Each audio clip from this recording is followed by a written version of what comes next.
Om Swastiastu. Yang terhormat Ibu Dr. Gigi Igusti Agung Ayu Putu Swastini MBiomed selaku dosen penguji 1. Yang saya hormati Ibu Dr. Igusti Agung Dewi Sarihati MBiomed selaku dosen penguji 2 dan dosen pembimbing saya. Yang saya hormati Ibu Putu Ayu Suryaningsih, Sarjana Sains Terapan selaku dosen penguji 3. Sebelumnya, terima kasih atas kesempatan yang telah diberikan kepada saya. Perkenalkan, saya Nikade Ayu Sintia Rizky dengan NIM P071340181039. Pada kesempatan kali ini, saya akan mempresentasikan proposal karya tulis ilmiah saya dengan judul Perbedaan Hasil Pemeriksaan Kadar Hemoglobin menggunakan alat HB meter dan hematologi analyzer pada komponen darah whole blood di UDD PMI Kabupaten Gianyar. Adapun topik bahasan yang akan saya bahas pada presentasi kali ini yaitu bab 1 pendahuluan, bab 2 tinjauan pustaka, bab 3 kerangka konsep, dan bab 4 metode penelitian. Yang pertama yaitu adalah bab 1 pendahuluan. Adapun hal-hal yang akan saya bahas adalah sebagai berikut. Yang pertama adalah latar belakang dari penelitian ini. Jadi darah merupakan suatu jaringan tubuh yang terdapat di dalam pembuluh darah. Darah apabila disentrifugasi akan terpisah menjadi 3 lapisan, yaitu lapisan paling bawah yang terdiri atas sel darah merah, lapisan tengah yang terdiri atas sel leukosit dan trombosit, dan lapisan atas yang mengandung plasma darah. Setiap komponen darah yang dihasilkan oleh unit donor darah harus diawasi mutunya. Tujuan dari pengawasan mutu ini adalah untuk menghilangkan risiko dalam kegiatan pelayanan darah. Risiko tersebut dapat berupa kontaminasi, tertukarnya komponen darah, transmisi penyakit, dan efek samping yang ditimbulkan akibat penggunaan komponen darah. Salah satu komponen darah yang harus diawasi mutunya adalah komponen darah whole blood. Berdasarkan Permenkes nomor 91 tahun 2015, bab 3 subbab 3.7 tentang spesifikasi dan pengawasan mutu komponen darah menyatakan bahwa komponen darah whole blood harus diawasi mutunya dengan melakukan beberapa pemeriksaan. Salah satu parameter yang diperiksa adalah parameter hemoglobin. Dan untuk melakukan pemeriksaan hemoglobin, kita dapat menggunakan alat HB meter dan hematologi analyzer.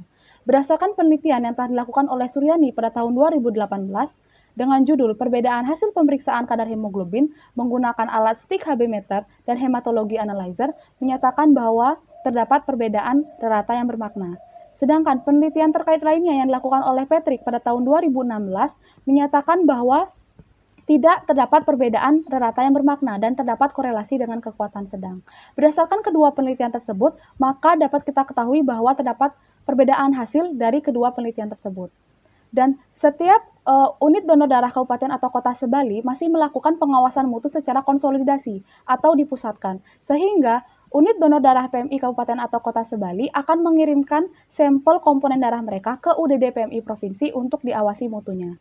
Selain itu, komponen darah yang diperiksa biasanya hanyalah komponen darah PRC dan TC saja, sedangkan untuk komponen darah whole blood tidak dilakukan. Dan karena mengetahui kondisi tersebut, maka peneliti tertarik untuk mengetahui perbedaan hasil pemeriksaan kadar hemoglobin menggunakan alat HB meter dan hematologi analyzer pada komponen darah whole blood di UDD PMI Kabupaten Gianyar. Adapun rumusan masalah dalam penelitian ini yaitu apakah ada perbedaan hasil pemeriksaan kadar hemoglobin menggunakan alat HB meter dan hematologi analyzer pada komponen darah whole blood di UDD PMI Kabupaten Gianyar. Lalu selanjutnya yaitu tujuan penelitian. Di sini ada tujuan umum dan tujuan khusus. Untuk tujuan umumnya yaitu adalah untuk mengetahui perbedaan hasil pemeriksaan kadar hemoglobin menggunakan alat HB meter dan hematologi analyzer pada komponen darah whole blood di UDD PMI Kabupaten Gianyar. Sedangkan untuk tujuan khususnya yaitu yang pertama, mengukur kadar hemoglobin dengan alat HB meter, lalu yang kedua, mengukur kadar hemoglobin dengan hematologi analyzer, dan yang ketiga, menganalisis perbedaan hasil pemeriksaan kadar hemoglobin dengan alat HB meter dan hematologi analyzer. Lalu selanjutnya yaitu adalah manfaat penelitian. Ada secara teoritis dan praktis. Untuk manfaat secara teoritis yaitu dapat memberikan manfaat dalam menambah dan memperluas ilmu pengetahuan serta pengalaman dalam bidang penelitian ilmiah, khususnya di bidang hematologi dan menambah informasi tentang pemeriksaan hemoglobin. Sedangkan untuk manfaat praktisnya yaitu yang pertama, menambah wawasan mengenai kadar hemoglobin dengan alat HB meter dan hematologi analyzer. Lalu yang kedua, dapat menjadi data bantu bagi UDD PMI Kabupaten Gianyar untuk melihat kualitas komponen darah yang mereka hasilkan dari parameter hemoglobin. Lalu yang ketiga yaitu sebagai referensi bagi penelitian selanjutnya. Lalu selanjutnya kita masuk ke bab 2 tinjauan pustaka. Adapun hal-hal yang akan saya bahas adalah sebagai berikut. Untuk tinjauan umum tentang darah, saya membaginya ke dalam 3 materi, yaitu ada pengertian darah, fungsi darah, dan komponen darah. Lalu untuk tinjauan umum tentang hemoglobin, saya membaginya ke dalam 4 materi, yaitu ada pengertian hemoglobin, pembentukan hemoglobin, struktur hemoglobin, serta faktor yang mempengaruhi kadar hemoglobin. Lalu untuk pemeriksaan hemoglobin, saya membaginya ke dalam 3 materi, yaitu yang pertama Hb meter dengan merek Compolab TS, lalu yang kedua hematologi analyzer Sysmex XN350, dan yang ketiga faktor yang mempengaruhi hasil pemeriksaan hemoglobin. Lalu untuk transfusi darah dan komponen darah saya bagi ke dalam 4 materi, yaitu ada pengertian pelayanan transfusi darah, pengertian unit transfusi darah, pemeriksaan wajib terhadap komponen darah, serta spesifikasi dan pengawasan mutu komponen darah. Lalu kita masuk ke bab 3 kerangka konsep. Untuk hal-hal yang akan saya bahas adalah sebagai berikut. Yang pertama adalah kerangka konsep. Jadi, sebelum kita mendapatkan yang namanya suatu komponen darah, maka sebelumnya kita harus melakukan yang namanya proses pengambilan darah donor. Dari proses pengambilan darah donor ini kita akan mendapatkan yang namanya suatu komponen darah, yaitu komponen darah whole blood. Dan komponen tersebut akan diolah dengan menggunakan alat sentrifugasi dan didapatkan yang namanya suatu produk darah, yaitu terdiri dari PRC, TC, fresh frozen plasma, dan kriopresipitat. Keseluruhan komponen darah tersebut harus diawasi mutunya dengan melakukan beberapa pemeriksaan, yaitu dari segi parameter ABO dan resus, lalu ada uji saring IMLTD, volume, hemolisis, jumlah leukosit, dan kontaminasi bakteri, serta hemoglobin. Namun pada penelitian kali ini, saya hanya memeriksa komponen darah whole blood saja dengan parameter hemoglobin. Dan perlu kita ketahui bahwa terdapat faktor yang mempengaruhi hasil pemeriksaan hemoglobin, yaitu dari bahan pemeriksaan, ATLM, lingkungan, dan alat pemeriksaan. Namun pada penelitian kali ini yang saya teliti hanya dari segi faktor alat pemeriksaan saja, yaitu untuk mengetahui perbedaan hasil pemeriksaan kadar hemoglobin menggunakan alat Hb meter dan hematologi analyzer pada komponen darah whole blood di UDD PMI Kabupaten Gianyar. Sedangkan untuk faktor yang lain tidak saya teliti pada penelitian kali ini. Lalu selanjutnya yaitu ada variabel penelitian. Adapun variabel penelitian pada kali ini yaitu variabel bebasnya adalah alat Hb meter dan alat hematologi analyzer, lalu variabel terikatnya yaitu kadar hemoglobin, dan variabel pengganggunya yaitu kualitas sampel dan QC alat. Lalu kita masuk ke definisi operasional variabel. Jadi di sini ada 3 variabel. Yang pertama adalah variabel kadar hemoglobin. Jadi kadar hemoglobin merupakan jumlah hemoglobin dalam gram per desiliter darah yang diukur dengan menggunakan alat Hb meter dan hematologi analyzer. Untuk cara pengukurannya bisa dilakukan dengan menggunakan alat Hb meter dan hematologi analyzer. Untuk skala datanya yaitu rasio. Lalu variabel yang kedua yaitu adalah alat Hb meter, merupakan alat yang digunakan untuk pemeriksaan kesehatan sederhana dengan menggunakan sampel dalam jumlah sedikit dan pengukuran didasarkan pada pengukuran fotometrik spektrum luas dari hemoglobin.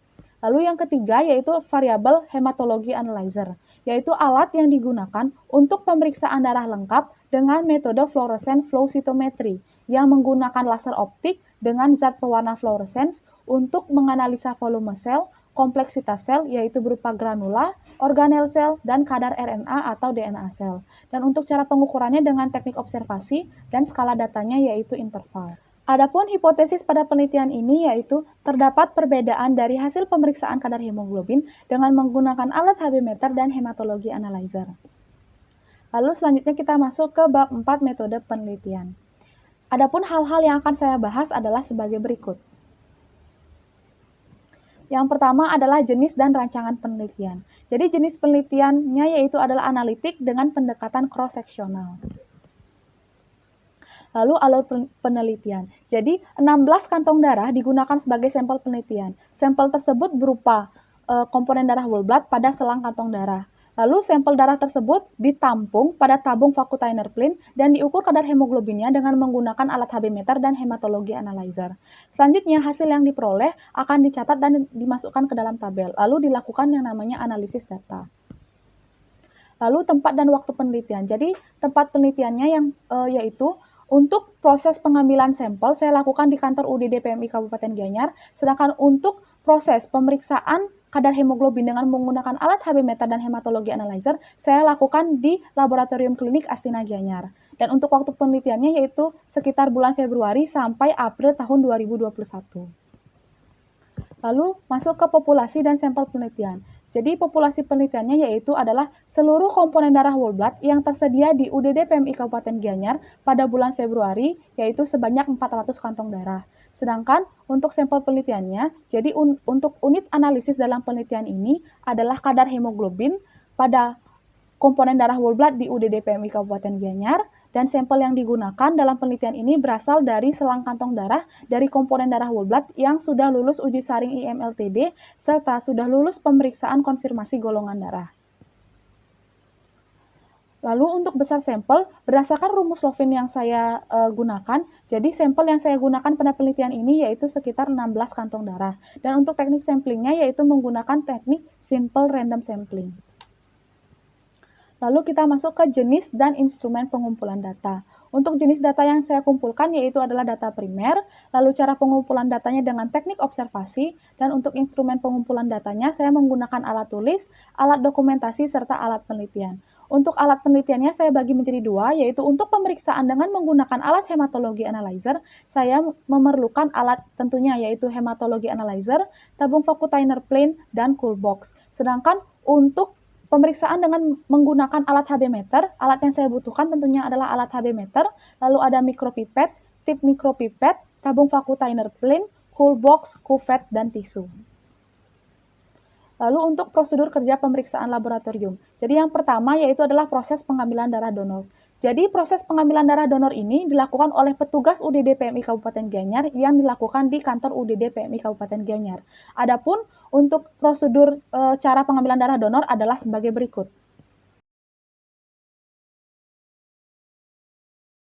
Lalu yang kedua adalah pemeriksaan hemoglobin dengan menggunakan alat HB meter. Yang pertama yaitu adalah hidupkan alat HB meter, lalu masukkan sampel ke dalam kuvette sebanyak 5 mikroliter, lalu letakkan kuvette pada drawer, lalu dorong drawer sampai masuk ke dalam alat, lalu tunggu hasil sampai keluar pada layar monitor, lalu baca dan catat hasil pada lembar kerja. Lalu untuk pemeriksaan HB dengan menggunakan hematologi analyzer, di sini terdapat dua proses. Yang pertama adalah proses menginput data pasien. Adapun caranya yaitu adalah klik menu worklist, lalu regis, input nomor sampel, pilih CBC pada kolom discrete, klik patient information, ketik pasien ID, nama, alamat, jenis kelamin, dan tanggal lahir, lalu klik OK. Lalu selanjutnya yaitu adalah proses running sampel. Adapun caranya yaitu pada menu worklist, klik manual, input nomor sampel dan pasien ID, bila identitas sesuai, klik OK, homogenkan sampel, arahkan sampel ke ujung probe alat, tekan tombol aspirate yang ada di bagian belakang probe, tunggu sampai probe selesai memipet sampel dan naik ke atas, tunggu hasil beberapa saat. Hasil dapat dilihat di menu worklist pada bagian Explorer. Lalu selanjutnya yaitu adalah pengolahan dan analisis data. Untuk teknik pengolahan data, data akan diolah dengan pencatatan data, dikumpulkan dan disajikan hasil dari kedua alat tersebut dalam bentuk tabel. Sedangkan untuk analisis datanya, analisis data dilakukan dengan cara mengumpulkan data yang selanjutnya diolah dengan memasukkan data yang didapat ke tabel yang ada di dalam software SPSS 21,0 dan selanjutnya dilakukan uji normalitas data dengan menggunakan uji Kolmogorov-Smirnov. Yang kemudian dilanjutkan dengan uji independent t-test dengan data berdistribusi normal dan menggunakan uji Mann-Whitney jika data berdistribusi tidak normal. Sekian yang dapat saya sampaikan, saya ucapkan terima kasih. Saya tutup dengan Paramo Santi. Om Santi Santi Santi Om.